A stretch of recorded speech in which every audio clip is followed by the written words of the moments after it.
Donc aujourd'hui, je vais vous montrer et remontrer pour certains la quiche. Donc j'ai abaissé ma pâte, hein. Là, je vais vous remontrer comment on fonce une tarte.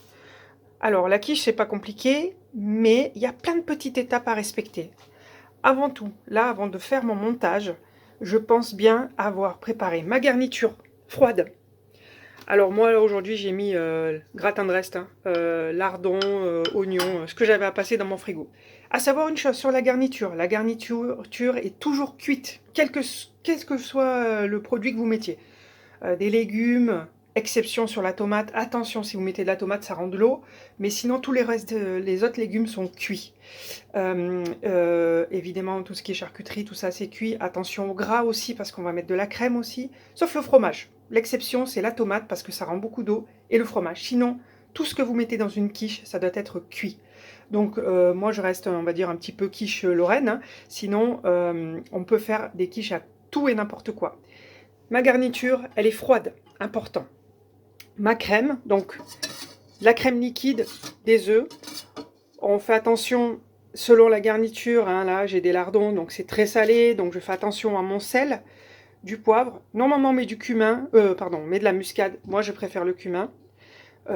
Attention à pas trop la foisonner, c'est-à-dire que si vous incorporez trop d'air, eh ben, qu'est-ce qu'elle va faire à la cuisson? Elle va gonfler et ça va faire déborder la tarte. Donc ça paraît rien, hein, mais les petites étapes à respecter.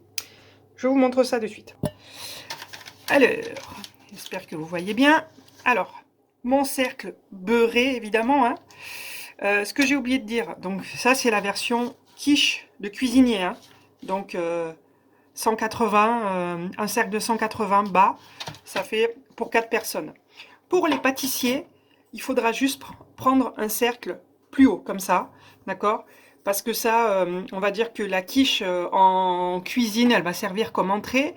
La quiche en pâtisserie, elle va servir de plat. Donc on a besoin qu'elle soit beaucoup plus épaisse. Dans tous les cas, le fonçage, il est le même. Regardez, mon cercle, il est beurré.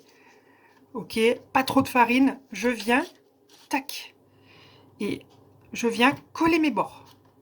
Ok, délicatement.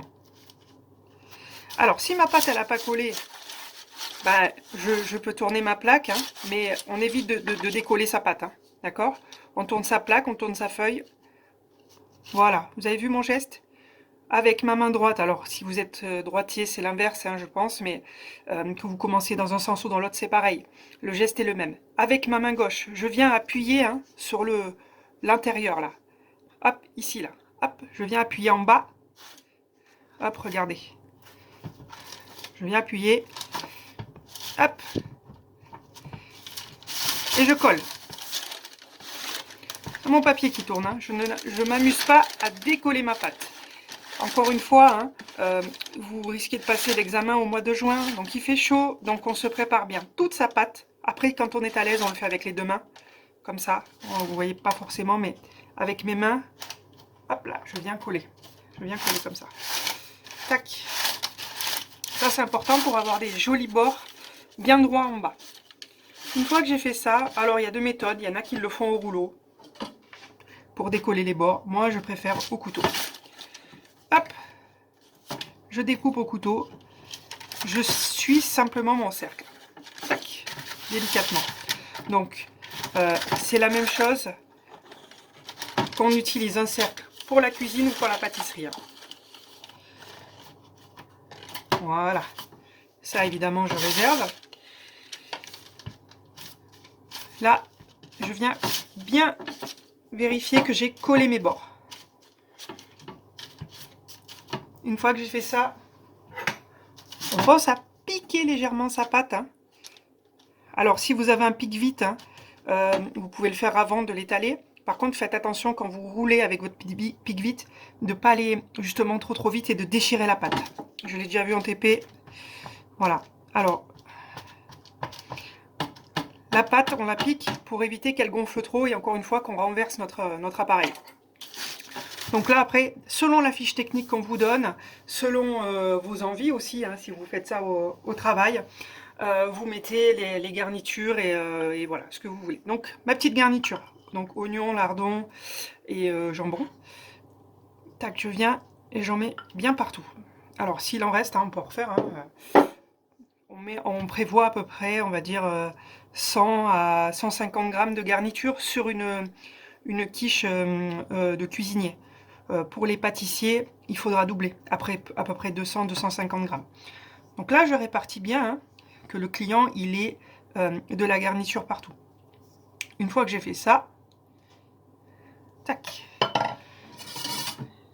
j'ai ma petite crème, donc que j'ai légèrement foisonnée, hein, d'accord, donc légèrement mélangée. Ça sert à rien d'y aller comme un sauvage. Vous allez incorporer de l'air et après tout va retomber. Donc je viens et doucement, hein, ça sert à rien.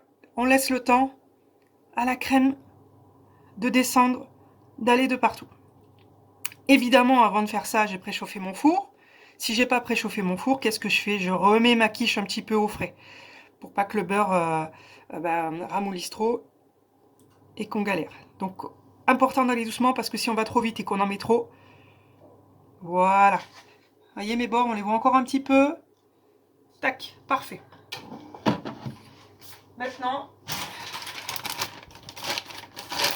c'est pas assez gras, donc un petit truc, un peu de fromage. Voilà. Fais attention qu'on voit bien ses bords. Hein, c'est dommage, on fait un joli travail. Il faut que ce soit régulier partout. Donc là, plus qu'à mettre au four. Si il fait trop chaud, qu'on voit qu'on a un peu galéré, on n'hésite pas à la remettre au four. On fait attention si on met dans un four haut, hein, qu'on renverse pas tout. Voilà. Résultat après cuisson.